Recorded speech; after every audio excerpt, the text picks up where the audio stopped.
What's up, guys? Pastor Ryan here, coming at you for Youth Group on Zoom once again. And I want to start tonight by saying that we have a major announcement for all the students in our group. In 2 weeks, we are meeting again for Outdoor Youth Group on Wednesday, March 3rd. Whoop, whoop. We are super excited. We haven't seen y'all in so long, and we're going to make it a socially distance party as much as possible. We're going to do a big raffle and contest and games and prizes that students, you guys can win just by showing up. So it's going to be super fun. We will be getting more details to you soon, but remember that we are meeting in person in 2 weeks. So mark your calendars now. Save the date, Wednesday, March 3rd. We're going to be at church, Outdoors for Youth Group, and we can't wait to see you soon. All right, guys, so what we're going to be doing this week is we are doing week 2 of our series on emotionally healthy relationships. And if you weren't here last week we did something called a genogram, which we graphed out like relationships in our family history and between our grandparents and our parents and us and our parents and our siblings and stuff like that to see how our family relationships from our past and from our family's history has ultimately influenced us and our relationships, because that our family relationships and relationships we've learned from in our family history ultimately will inform our future relationships and the relationships we have now. And so that was a good starting point for this series to start with, thinking about how our family relationships affect us. And today we're going to be moving more into specific relational skills that will help you in your relationships with your family, your friends, and maybe even your boyfriend or girlfriend right now. And we're going to be processing through real life examples in your own life, and that where these skills can be used in your life as a junior high student or as a high school student with all of those people. So again, we're going to need a piece of paper and a pen like last week for some of these activities. So go grab a piece of paper and a pen and come right back. All right, you got your paper and your pen? So today we're going to be looking at 2 skills that can help make all of our relationships more emotionally healthy and emotionally mature. And these skills are to stop mind reading and to clarify expectations. And we're going to go through them one by one and break down what they mean. So we're going to start with mind reading. Mind reading is when you assume somebody thinks something about you without actually talking to them about it. For example, I'm going to throw myself back into my high school years for these examples. Let's say it's my high school friend Nathaniel's birthday. But an emergency comes up and my mom has to go to work, so she has to take the car. And I am stuck at home 30 minutes away with no ride. So I text Nathaniel and I tell him, hey, an emergency came up, I don't have a ride, I can't make it to your birthday party. Now, let's say in this situation, I assume that Nathaniel is angry at me because I canceled on him last minute and now he's mad at me. That is mind reading, because Nathaniel hasn't said he's mad at me, and I am projecting my assumption of what might be happening in my brain onto Nathaniel. And in that way, I am reading his mind. So again, mind reading is when you assume someone thinks of something about you without actually talking to them about it. I assume Nathaniel thinks that he is mad at me, and he is mad at me without talking to him about it. Let's do another example, and I'm going to do this one. Imagine this example between my high school self and my mom.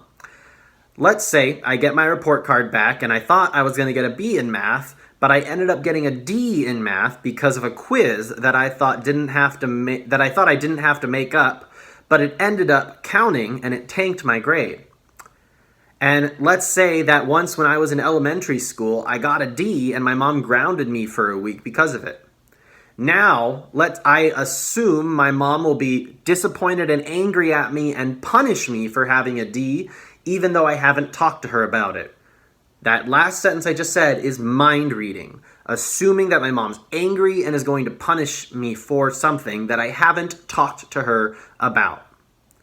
Now, there may be some situations where mind reading may feel like it has some basis in reality, but the point is in healthy relationships, when you're in a healthy relationship with someone, You should feel comfortable enough to go to them and say, hey, I'm worried about this, or I'm assuming this. Can I, and then talk this issue through with them.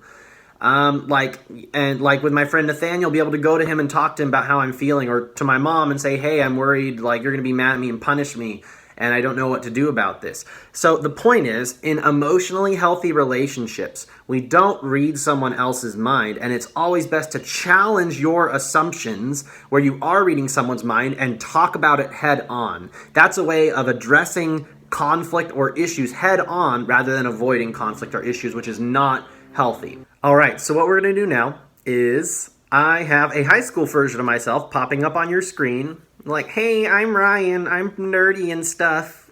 I'm high school Ryan. Be nice to me. So that was me in high school. And here's my friend Nathaniel. Like, hey guys, I'm Nathaniel. I'm hipster and I play the banjo. What's up? And now we are going to be having a mock conversation of the example I just gave where I missed his birthday party. And this is going to be an example of how we can stop mind reading by addressing these assumptions head on. So notice in this conversation how I ask Nathaniel that if I can check out something that's bothering me and then bring it to his attention to see how he actually feels about this. So take a look at this conversation we're about to have. Hey Nathaniel, sorry I missed your birthday party, and can I just check something out that's bothering me? Sure, man, what's up? I'm really sorry I missed your 16th birthday party, and I feel really bad about it. My mom had an emergency call at work, so I was stuck 30 minutes away, and nobody could take me. I feel really sad, and I assume that you're mad at me for being a bad friend and missing your party. Oh man, it's okay. It made me a bit sad that you couldn't make it, but you said there was an emergency and you didn't have a ride, so I know it's not your fault. I'm not mad at you. You are my super cool best friend, and I will love you forever. So in this situation, I was mind reading. Nathaniel was mad at me when in reality, he wasn't mad at me at all. And this is how mind reading can be damaging. Because if I don't bring this up and now I'm like avoiding Nathaniel because I'm like scared he's mad at me in my head, that causes tension and that causes division in the relationship. And then Nathaniel might think I'm mad at him because I'm avoiding him. So when we mind read, especially in relationships, if things, one thing goes off the rails, it can cause a lot of drama, right? When we don't talk about these issues head on, it causes drama and it causes division and it makes friendships end. So the best way we can have an emotionally healthy relationship is by talking about these issues head on. We'll do one more sample conversation between the same high school version of me and my lovely mother, who you can see here. Hey guys, I'm Mrs. Bogert. I'm Ryan's mom. What's up? And check out this conversation that we have again about the D on the report card that I didn't see coming because of the quiz grades. So, and again, notice how I choose to ask my mom, hey, I have something bothering me and I want to talk to you about it. And then I choose to meet this head on rather than avoiding the conflict with my mom. Here we go. Hey, Mom, can I ask you about something that's bothering me? Of course, son. What is it? So I just got my report card back, and I got a D in math, and it said online that I was going to get a B, but my teacher ended up including a pop quiz that I thought he said I didn't need to make up because I was sick that day, and it lowered my grade. And I remember in 3rd grade, you grounded me for a week because I got a D on my report card. So I was scared to show you my report card because I thought you'd be angry and punish me again and ground me again. Oh, honey, you are 16 now and more responsible for yourself. I'm not going to punish you for grades anymore. You're almost an adult. But remember, grades are very important. I know you did your best, and it sounds like that your teacher did not communicate to you very well. You should go talk to him after school tomorrow and see if you can figure this out, but I'm not mad at you. Okay, cool, thanks, Mom.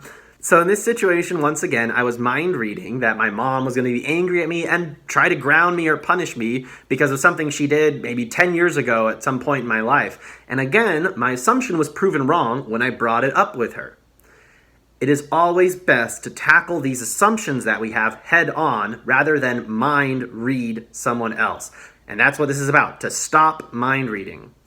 And in your relationships with your friends and maybe a boyfriend or girlfriend, this might help you avoid a lot of drama. And maybe with someone like your parents, I bet, even if your mom or dad might still get mad at you, I bet they will be impressed at how you are handling this directly and maturely and will be like, wow, you're really turning into an adult. You're not a kid anymore. If you have these types of emotionally mature conversations and you meet these things head on. So what we're doing now is an activity from the Emotionally Healthy Relationships workbook. And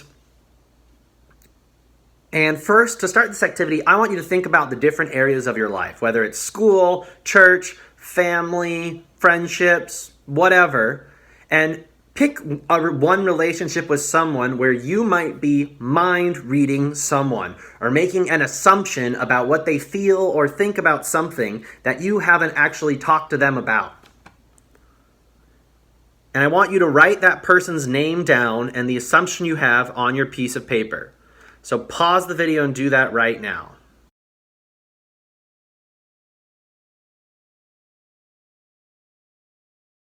Now that you've written that down, I want 2 people in the group to practice this and model this for the rest of the group with one another.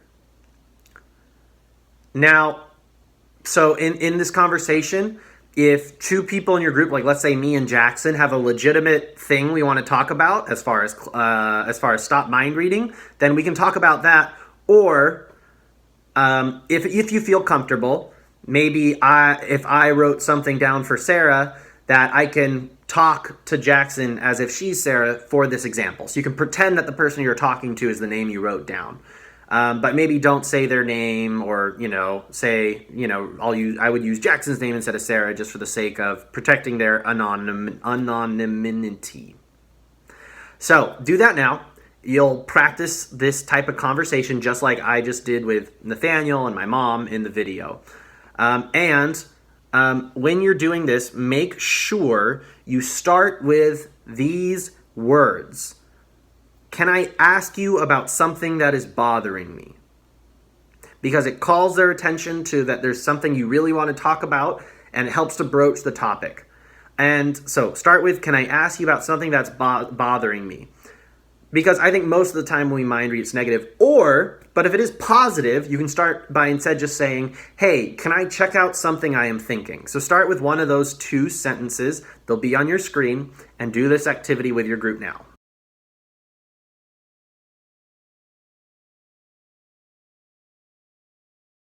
All right, I hope that wasn't too awkward. It was kind of fun to do that in your groups. So we're going to jump to our second skill now, which is clarifying expectations, and it is somewhat similar to the stop mind reading skill. And the purpose of this skill is to recognize whether your expectations that you have of someone are valid or not, and to and then practice how to clarify and communicate our expectations with others. For example, let's say that I expect my mom to put dinner on the table every night when I'm living with her. But after I graduate from high school, I go off to college, I move to a dorm, and I come home sometime on weekends. And let's say there's a Saturday where I don't even tell my mom I'm coming home, and then I come home and there's not enough dinner for me and I don't get any food. And in this situation, I still expected my mom to feed me. And then I might get mad if I come home and dinner's not ready and she hasn't made that food for me. That's an example of where maybe you need to clarify expectations. Another great one is in dating. Let's talk about dating. Let's say again, I'm in high school and 6 months ago, I asked Sarah to be my girlfriend.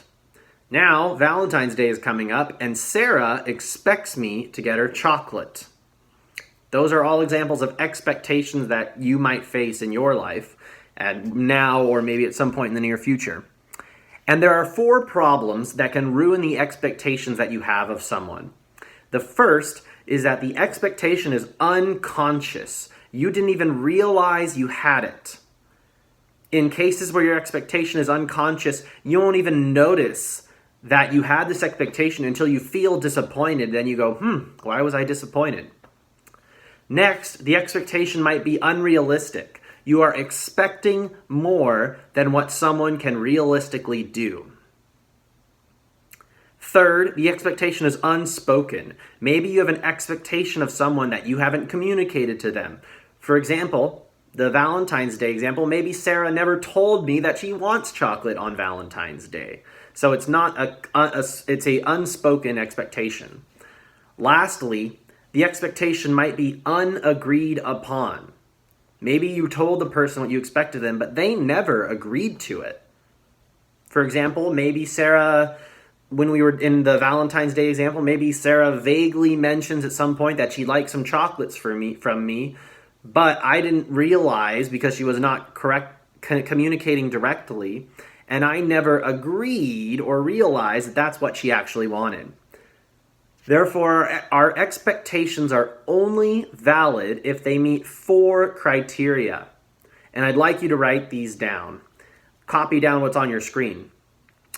Expectations are only valid if they are number 1, conscious, if we realize we have them. Number 2, realistic. They're not asking too much of someone. Number 3, spoken. I have communicated what I expect from them. And number 4, agreed upon. We've agreed on this expectation. Only if we can put a check mark in all 4 of these categories are expectations valid.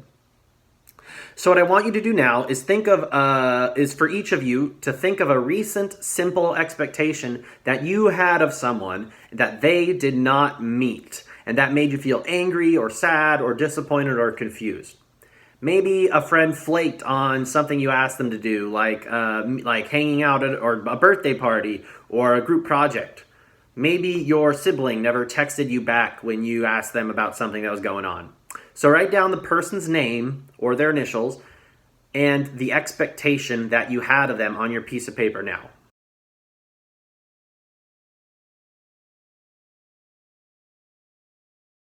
Now that you've written down your example, what we're going to do now is go through the checklist we just made of the 4 things that make an expectation valid.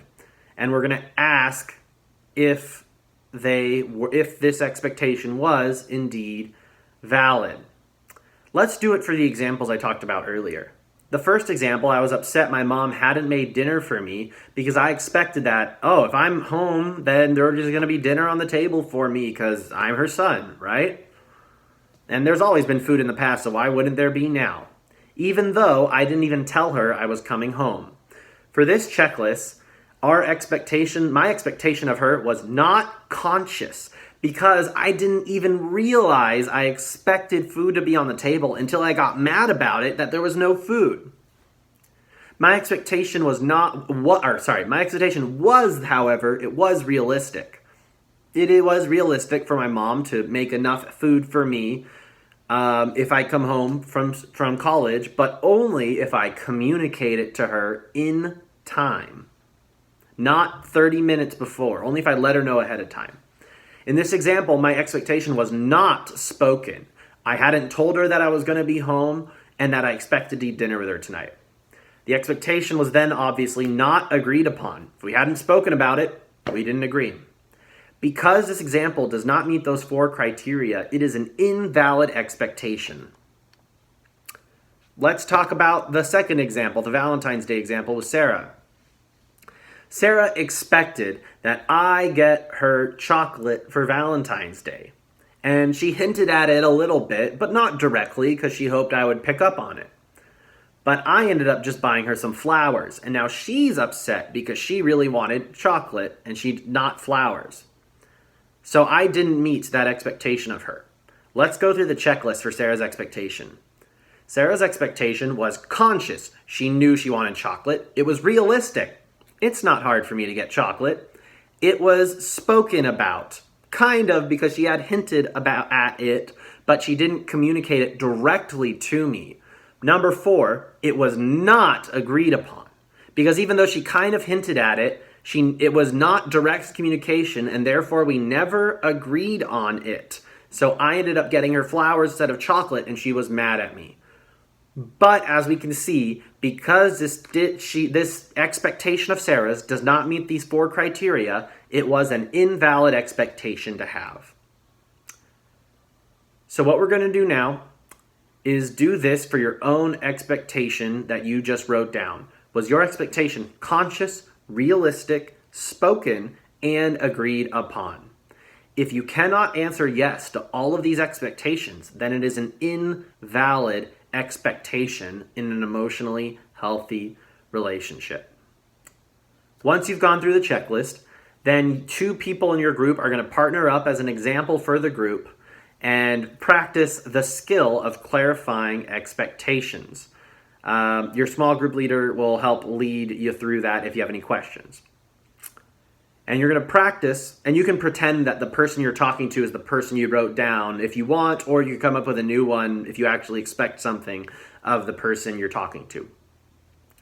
And you're going to start by saying, I expect you to, and then fill in what you expect of them after that. And then say because, and then why it's important to you. And then at the end, ask, can we agree to that? So break into your small groups to do that activity now.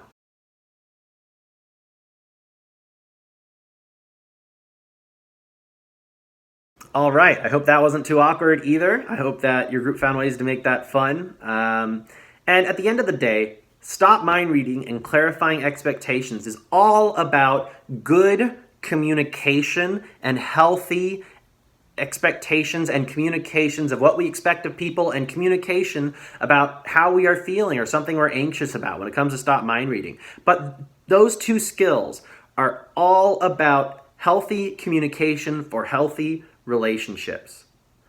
Because in healthy relationships, you don't read people's minds, you don't have invalid expectations of another because you communicate your expectations well. And some of this might seem a little impractical now, or you can't think of that many examples where you can use this. But if you start practicing this now, I promise that as you continue to grow and you start getting more responsibilities, like you go to college or you start paying bills and things like that, you're going to need to get a lot better at this. Trust me, in my marriage, I need to be good at this in order for me and Sarah to succeed as a couple. So this is a really important skill for emotionally healthy relationships that you can start practicing now, and if you do that, it'll serve you well in your future. All right, well, thanks for doing another week of this. We'll do a few questions and talk in our small groups about all the stuff we just did, and I hope it was good for you. And reminder, 2 weeks from today, March 3rd, Wednesday, we are meeting in person once again, and it's going to be super fun. We're going to have a party. I hope to see you guys there. God bless. See you soon.